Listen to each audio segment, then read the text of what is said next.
Hello everybody, it's the Historical Gamer once again, and today we're going to be taking a first look at a brand new game that just came out a couple of days ago called Armored Brigade. Armored Brigade is published by Slytherin Studios, and it is made by a small development team. I think it's of 3 people. The development studios is called, I think the pronunciation is Vetikia Studios. And this is a game that was originally like it was basically a freeware type game that's been sort of a passion project for years and has been revamped, enhanced, really built into a full-fledged release-worthy game, and just came out a few days ago. And so today we're going to be taking a quick look at it. And this is, I guess the best way to describe it is like a real-time tactical simulation or a real-time tactical war game. It basically allows you to play a hypothetical World War III that occurs anytime between 1965 and 1991. So it is a game that has a wide variety of units. It has a robust scenario editor or battle generator, and it allows you to use these very large maps which are shipped with the game and create your own scenarios or play through a list of scenarios which are built for the game that allows you to simulate out various battle scenarios that could occur any period of time over that 26-year span. And in my mind, it's kind of like a Command Modern Air Naval Operations, but on the land side of things. Whereas Command is very much naval focused and has air and does a good job with air, but it's kind of like the ground units in Command are really just there to be blown up by your aircraft or by your ships, whereas there's no real, I mean, not meant as a shot, but it's not a very good game at modeling ground combat. Armored Brigade takes the exact opposite tack. It does have air, but it's really there to focus on the ground, and that the main focus of the game is ground combat in a hypothetical Third World War, which occurs, again, anywhere from the 60s to the early 90s, between the Warsaw Pact and between the sort of the NATO allies. Now, this is a first look video, so this is really going to be my first impressions. I played around with the game for like 10-15 minutes to kind of get my sense of the controls and get a very basic understanding of the game, but this is really going to be kind of a raw take of me trying to just jump in and play the game. What is the experience like for someone who's brand new to this game if they just try and jump in and play? And that's really what I'm trying to convey here today. Now, the game's menu screen is as you see here. We're not going to look at the credits. We're not going to exit. There's a database editor, which allows you to edit a wide variety of units in this database. I'm not actually going to jump through all of this. There's a lot in here, a lot of different units, a lot of different factions. You can see here a huge number of units that you can just kind of scroll through. If I want to edit, for example, AH-1 Cobra P unit, I guess I can do that. I'm not going to actually do any of that. I don't even know why I clicked on that button. But there's a database editor, there's a game guide, options menu per standard, load game, new game, continue. If we click on the new game here, you can see you can generate a brand new mission from scratch, or you can go and play some single player. Now, one thing that I would love to see, and I know the developers have said is coming, is a campaign. The game currently lacks a campaign, but it does have a reasonable list of scenarios here you can see on the screen in front of you, which, according to all the reviews and everything I've seen, are pretty well designed. But you can also do that, build your own stuff as well. This is in the same vein of Command Modern Air Naval Operations. It is very much a game that will, thrive when the community gets its hands on it and start sort of playing around with the game. But with that being said, you can see here there's a range of different scenarios. There's a Finnish-Russian scenario here at the start, or USSR. There's actually 2 of them. There's a East German and Russian sort of campaign, and then there's multiple U.S. campaigns or battles. But they're not the only ones. They're not the only focus of these initial battles that ship with the game. You've even got a German versus Polish battle. You've got a couple of American versus Soviets. The British are in here, East German and West German, so you can have cousin versus cousin, and what have you. We're going to be playing Walk on Water, which is the very first of these scenarios. Again, they're not linked. They're all independent. But we're going to be playing Walk on Water, and you can see here you get a very brief briefing. Brief briefing. You can see here that our Soviet mechanized forces, so we're playing as the Soviet Union. You can see up here we don't actually have the option to choose playing as Finland. It looks like we have to play as the USSR. I think all of the actually no, there's some scenarios where you can choose the country you want to play as, but a lot of them also lock you into a specific side that you can play as. So in this case, we have to play as the USSR, and you can see the scenarios that our mechanized forces have been ordered to cross a river, take control of an important road on the other side, and the Finns are waiting there, but they've not yet had time to prepare dug-in positions, so they're vulnerable to our swift strike. With that being said here, let's see. The scenario demonstrated custom river crossing points. So there's a custom river crossing points option here. You can like designate different parts of the river as fordable and others as not. So this game will display that. Now, when you go into an individual scenario, you do have some options that are laid out down here below. There's a custom launch options, which basically, do I want to launch the game with certain customized settings? I can kind of give the USSR bonus training or morale, which will make them more or less effective. The same for the Finns. We're playing as the Soviets here. We can also play in more of like a WeGo format where we can set round length, which it would kind of make the game more like combat mission, where you can play, 60-second increments, issue your orders, play 60 seconds, issue orders, play 60 seconds. We're just going to disable that. We're going to play in real time.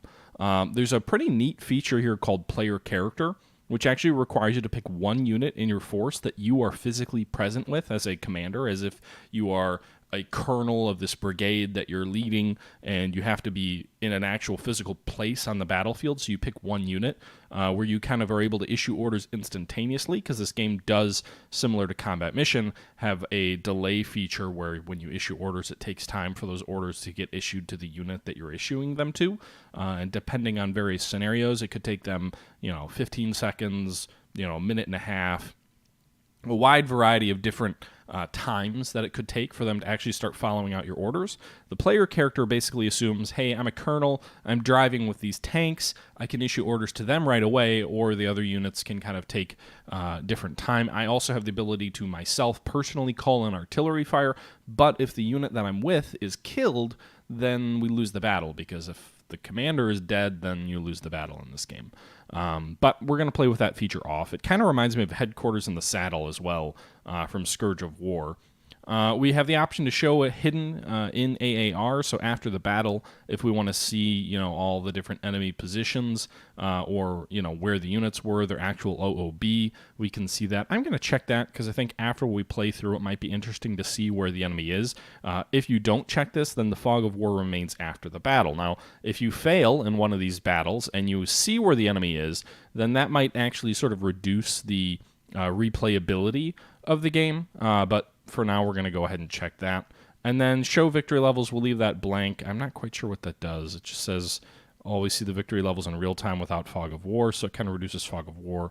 And always play enemy sounds, so you hear everything the enemy is doing. We're going to do Walk on Water. We're going to have show hidden in AAR, and we're going to go ahead and jump in and play.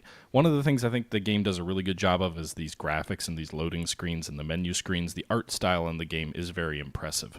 Now, real quick here, we are now on the map. The game is paused. We haven't actually started doing anything. Can I actually build anything?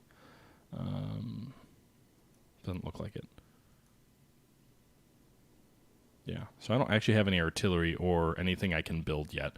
But hypothetically, in some battles, you're given minefields, anti-tank emplacements, barbed wire, different target reference points for artillery that you can establish on the map. I don't think I actually can.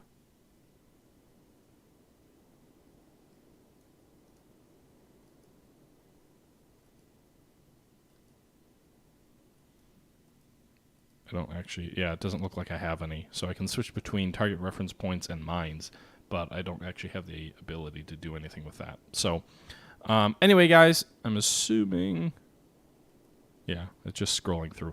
All right, so with that aside, let's go ahead and zoom out here. You can see this is actually on a massive map. I can't remember exactly how big the maps are in this game, but there's like 4 of these gigantic sort of topographical maps that the game ships with. We're fighting in sort of this smaller section of this larger map, but if you're using the battle generator, I can say I want to fight here in this town down here, or I want to fight, in these hills or by this lake over here.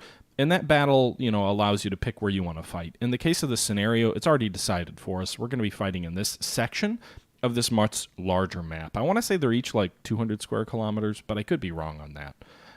With that being said, you can see here, just by scrolling the mouse wheel, we can zoom in or out, and there's quite a bit of zoomability. So like at this level, it's like, all right, this looks like a standard NATO counter sort of Matrix type war game, not a lot of fidelity on the actual units, but you got what you need to be able to move around. But actually, that's not true.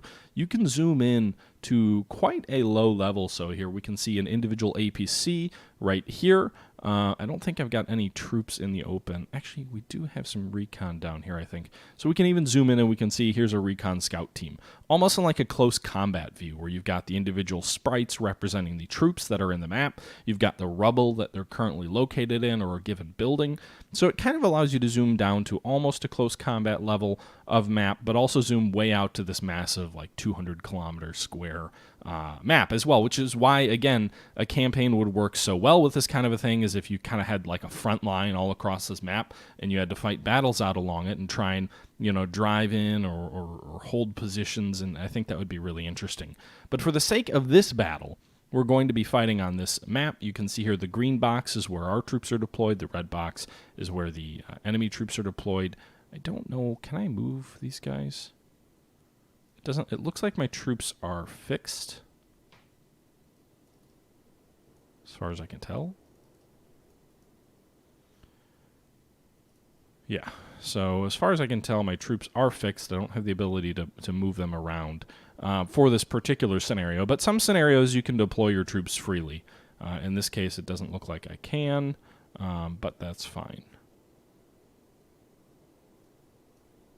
So with that being said, here the troops that we have here in this deployment phase, you can see here we've got some recon troops, which are some infantry units, some sort of scout sections, if you will. We've got 3 of these units. They're each, I guess, 2 squads is the look of it, 2 squads of scout teams. We also have some armor as represented by this NATO counter. So we've got 3 armored platoons of T-72 Type A tanks. The briefing didn't tell me what year this is taking place, and I don't actually see anything anywhere around here that tells me what year this is taking place, which I think kind of takes away from some of the immersion and some of the storytelling that I want for a World War III game, but it is what it is. You've got an OOB up here where we can see we've got 18 out of 18 BTR-70s still in service, 18 out of 18 mechanized infantry companies which are in those BTR-70s. We've got 1 T-72 headquarter unit. We've got 3 T-72A tank platoons, all still in service. Looks like actually we've got we've got 3 tank platoons, each with 3 T-72s. And then we've got some mortar sections, dismounted scout sections, and BTR-70 headquarters units. So you can see here the armored units are here, here, and here. These are the 3 different tank platoons of T-72s. We've got our artillery up here in the right-hand corner. These are self-propelled mortars. So we've got 3 different artillery sections. Again, just mortars. We don't have anything off-map. In some battles, you do have off-map artillery, I believe, but not in this particular fight. We also have some headquarters sections, which is this BTR-70 here is a headquarter unit. We have some mechanized infantry sections or companies here. So you can see here this is a mechanized infantry company. This company has what looks like 9 BTR-70s. Each of them has a squad of infantry in them. And then we've got a second mechanized infantry company over here. So I guess a battalion worth of infantry, 3 companies worth of artillery, 3 platoons worth of tanks. So 9 tanks, 18 BTR-70s with 18 infantry squads. Each one of these has an infantry squad inside of it. And we've got these scouting forces out front. Now, our objectives in this battle are to cross this river here, this little blue icon across, and to take these two sections here, the crossroads in the south and the crossroads in the west. So these two red boxes are our objectives for this battle. And the areas that we can cross the river are limited to these green sort of hash marks. So where you see this little green sort of oval in this case and kind of square over here, these are the spots on the river that we are actually able to cross. So these are fordable sections on the river that we can cross in order to get our troops from one side of the river to the other. I don't know how these scouts actually got to where they were. It feels like there should be another ford here or a bridge or something, but there doesn't appear to be that as an option. So we're limited to these two sections. Presumably the enemy's going to defend these crossings, even though we already have small numbers of troops across, one of them anyway. And our objective here is to take these spots and destroy the enemy in so doing. So again, you can see up here on the top left, you've got kind of a briefing screen, or not briefing, but sort of an event screen. So it says that our objective is to capture and hold the objective locations. And I'm not sure what the best way is to do that yet. We can do a few different things to get a better sense of the map. There's an HGT option down here, which gives us height of the map. So you can see here there's a elevation here, but it's actually in a really wooded terrain, so I don't think I'll have great visibility there. There's no like bald hill where I can get a good line of sight. There's some elevation on the opposite side of the river here near Itola, where possibly enemy troops could be located. And then there's some elevation in the southwest corner of the map, down toward the southern crossroads and just past the western crossroads. You can see here there's kind of low-lying areas just across the river. I'm assuming the lighter colors are low-lying. The red is kind of the higher. And there's sort of different valleys and crescents that are in this map as it is. We can also see sort of like I don't know what you would call this kind of a map, but like I don't even know what the hell. You've got different options. One is more of like if you wanted to play a video game and look at where the trees were and everything else like this, and one of them is more of like if I had a map and I was a soldier actually planning things out, it would probably look more like this. So two different map views. Terrain information pop-ups can be turned on or off. We can zoom in or out here as well as with the mouse wheel. We can go ahead and, I don't know what ISO does. Gives me a different view, which I think this is like Great Battle Simulator, like the old game like that, where you can kind of see the map from an odd angle. I don't really know how else to describe it. Almost like on a horizontal 45-degree view, which gives a sense of like, oh, cool, there's these little 3D houses over here, or there's the trees, whatever. I don't think that's going to be terribly useful for me.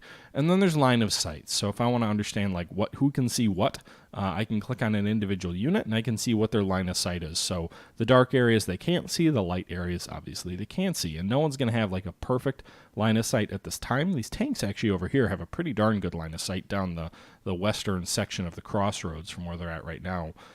These APCs also have some pretty good line of sight. So our armored units out here in the open have some pretty good line of sight. Our headquarters and our artillery back here in the rear really do not.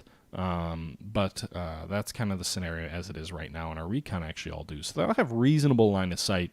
So I think what I'm going to do right now, I don't really know what to do, although it's possible, with these armored units having such a clear line of sight right now, I would expect we'll probably detect something of the enemy in these open areas. So I'm actually going to just kind of start without issuing any orders here, and we're going to go ahead and we're just going to start the battle and see basically what happens. Yeah, Northfield, no artillery given to me by the division commander, but it is what it is. So we'll go ahead and jump in here. So let's hit the start button and see what happens. So you can see here the counter is going up.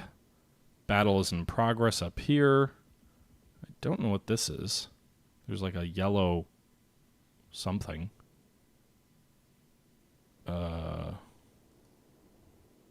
Okay.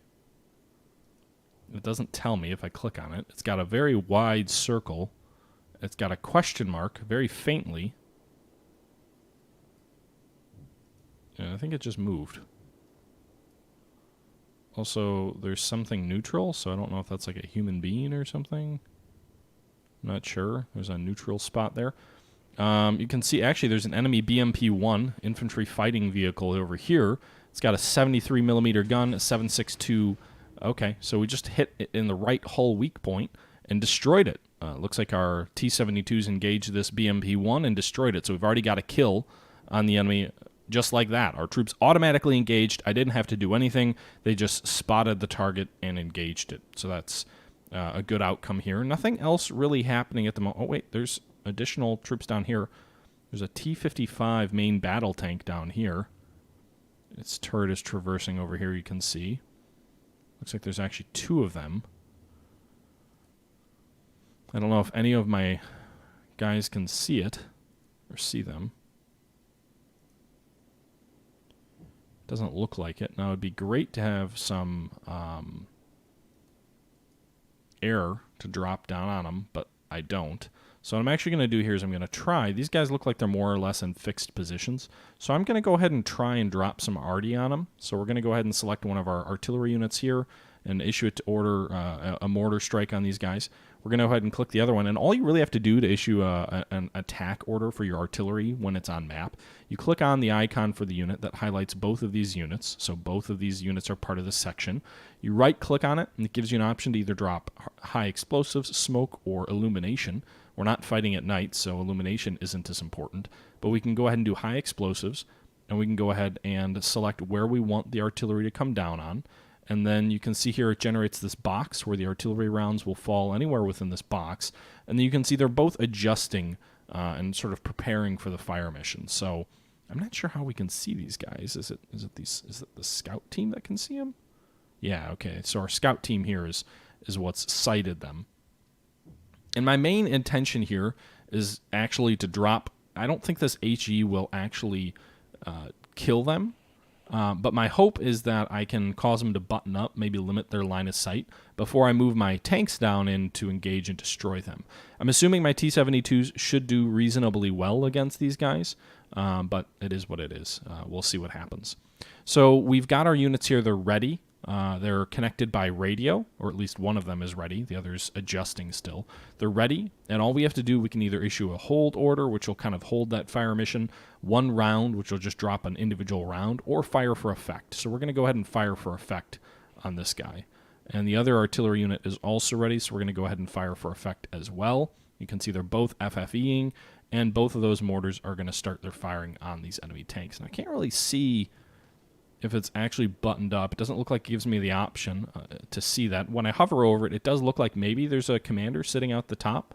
So maybe they're buttoned up. I don't have an air support option or an artillery option over here for off-map artillery. So it just looks like I'm going to have to kind of hope that my mortars can kind of cause them to button up, and then we can move our tanks down in on them. You can hear the audio. It may not be super loud, but they've got a really good sound of sort of the artillery, the mortars coming in. So you can hear the rounds coming in. They're not hitting anywhere close to these tanks. But no.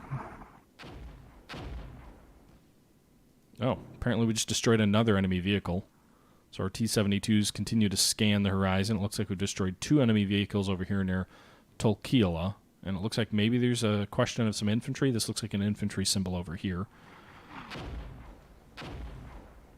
So I'm dropping artillery. These guys buttoned up. You can see the T-55s now buttoned up. And I'm assuming this guy's buttoned up as well. Those rounds are starting to fall closer to him. I can't get a visual on this second tank over here, though we know it was there. And so what I'm going to do now is I'm going to go ahead and advance to contact over here. So I'm going to order these tanks to advance to behind these scouts. And advance to contact, I believe what it means, if I right-click here and I hover over it, it means I'll advance to it doesn't tell me. It just says advance to contact. So my assumption is I will advance until we make contact with the enemy and then engage with them. You can see here there's a timer counting down, which represents how long it's going to take before my troops start following their orders. If I click on the mortar units here, you can see here this guy has 66 120 millimeter rounds left that he's firing out. This other guy hasn't issued any orders, so they're at 80. So we fired about a quarter of our complement. So with that being said, I'm going to order these guys to cancel their fire mission. I'm going to assume that these rounds in play will kind of cause the enemy to be buttoned up. It looks like we started a fire here, as far as I could tell. Yeah, you can see there's a little fire symbol here, and as I zoom down, there's sort of this orange hex here. So it looks like we started some of the map on fire with our artillery, and I'm going to move my tanks south here a little bit to see if we can, if we can detect and maybe engage with the enemy a bit. Unfortunately, I don't have a really good line of sight of anything else that might be between me and the enemy and these tanks. So if they moved or repositioned, I don't know. I'm moving armor in without infantry support, so that might be a little bit risky. I like where these tanks are. They've got a really good line of sight on the rest of the map, so I don't want to move the tanks on the left out. I'm just hoping that that these tanks that I'm ordering over here on the right, this tank platoon, is sufficiently prepared to deal with these enemy T-55s. And who knows, maybe setting this map on fire actually knocked out one of these enemy tanks or disabled it or something. So you can see our tanks are advancing, looks like cautiously. You can see as we zoom in, we've got a nice little sound effect of the tank moving. And here's the T-72. It's unbuttoned. It's a bulldozer, so it can move through rough terrain. It can kind of bulldoze through terrain. That's the lead tank in the platoon. There's 2 more behind it. And we'll see what they can detect. Also, I'm assuming this white smoke here, and when you zoom in, you've kind of got this white haze. It means there's a lot of dust and debris that's kicked up, so visibility is likely restricted. If we click their line of sight, it's not there yet. So I'm going to go ahead and order these guys to advance a little bit further. I can't really see like line of sight if I click on a spot. Oh, I can see on the map. So if I move them here, they'll have a pretty good line of sight of everything around here. So I think that's what we'll do. Now the problem is with this guy moving the way he is, he's going to be kind of alone. These guys are all kind of in a column. So I'm going to advance this guy separately. It's going to take a little bit longer for him to move. It's going to take over a minute. But I just detached this T-72. So actually I'm going to go ahead and give it orders to reattach.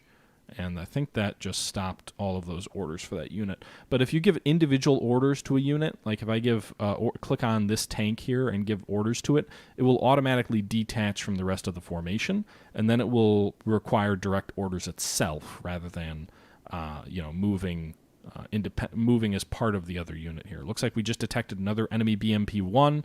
They must be moving around a bit. We've got multiple units that are firing at it. Whoops. Some of them are tanks, so I assume my tanks will do a good job of knocking this thing out. They've got machine gun rounds coming in on it. There you go, destroyed. So another enemy tank destroyed here just a few minutes later. Or not tank, sorry, another enemy BMP-1 destroyed here in this rubble. So they seem to be hiding out in the rubble, and we'll see what that all means here. We've got these tanks moving. About 8 minutes into the battle, I'm moving very cautiously at these enemy positions. Some enemy units are being detected and destroyed. Others, well, we're not doing anything. So, I'm not advancing anywhere. So to say that I'm doing much is, I'm not doing much. We'll advance these guys over to Tolkia. We're going to advance our scouts over here cautiously. Actually, maybe it's better if we move this way. Let's delete last waypoint, right-click, scout this way. So they're going to cautiously advance to contact. We're going to move these guys over to this wood line and then advance them toward this direction. That way they'll be behind cover of these woods as they move across this open field. If I move them this way, they'll be exposed from this sort of, advancing and exposed to anything in these wood or open areas, I guess. All right, so still nothing detected. What's our line of sight here? So it claims we've got line of sight in here. The only issue is, again, that smoke is still... Oh, shit! We just lost a T-72. Just took fire from this enemy tank, I'm assuming.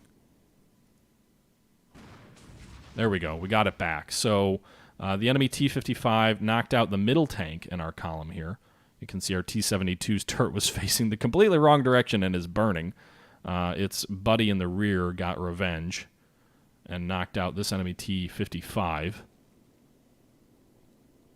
So 1-to-1 wasn't quite the ratio I was looking for.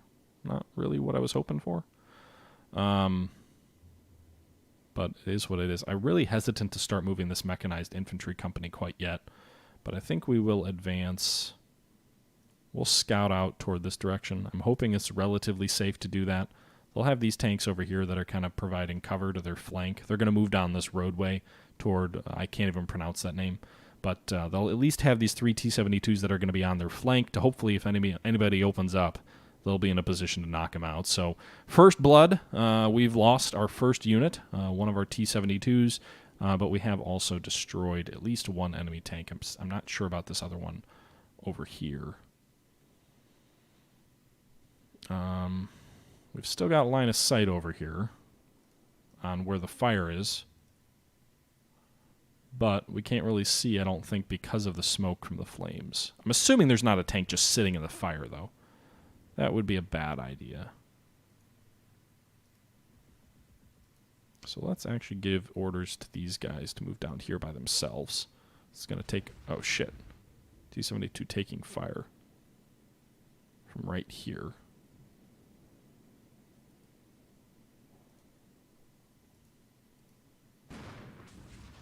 It's hit, no damage. So we've got a visual on the enemy. Our turret's traversing. We're firing at him. It's another T-55. These guys are buttoned up and confident.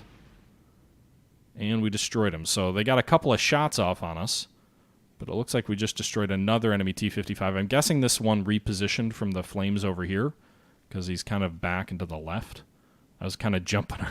I was a little bit on edge of my seat there as I was kind of waiting to see what happened here. But we've got this tank moving. We've got the orders from this unit to move forward a little bit. I was trying to reposition, hoping to throw the enemy off. But my hope is we destroyed what bad guys there were.